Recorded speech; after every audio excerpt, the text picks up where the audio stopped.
আজ সকালটা শুরু হলো খুব সুন্দরভাবে, কারণ ঝিরঝিরি করে বাইরে বৃষ্টি পড়ছে আর ওয়েদারটা প্রচুর ঠান্ডা। তো ঘরে এসে প্রথমে বিছানার চাদরটা পাল্টে নিলাম, কারণ বাড়িতে বাবা মা আসছে। মায়ের শরীরটা ভালো নেই, তো আমার এখান থেকে ডক্টরের কাছে যাবে। তো এখানে এসে ঘরবাড়ি পরিষ্কার করেই চলে এসেছি রান্নাঘরে রান্না করার জন্য। তো সকালবেলা করেছি আলুর চচ্চড়ি, ডিম সিদ্ধ আর করেছি পরোটা, কারণ বাবা আসছে তাই। বাবা পরোটা খুব ভালোবাসে। আর এখানে দেখো ডিম সিদ্ধ, মুড়ি আর তরকারি দিয়ে দিচ্ছি। বর্মশাই কিন্তু খেয়ে কিন্তু অফিস চলে গেল, বর্মশাই পরোটাটা খায়নি। আর এখানে দেখো আমরাও কিন্তু খেতে বসে পড়েছি, বাবা মাও চলে এসছে। আর এখানে আমার ভাই দেখো বডি দেখাচ্ছে যে আর বেশি খাওয়া যাবে না, অনেকটাই মোটা হয়ে যাচ্ছি।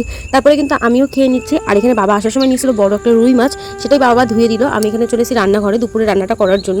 আর এখানে দেখো মাছটা ভেজে নিয়ে ভাতটাও বসিয়ে দিয়েছি। আর আজ দুপুরে বেশি কিছু করবো না, মাছের ডিমের বড়া, বেগুন ভাজা আর করেছি রুই মাছের ঝোল। রান্না করেই চলে গেছিলাম স্নান করতে। স্নান করে এসে পরে আমি খেতে বসে পড়েছি। তারপরে সন্ধ্যাবেলা চলে এসেছি ডক্টর দেখানোর জন্য।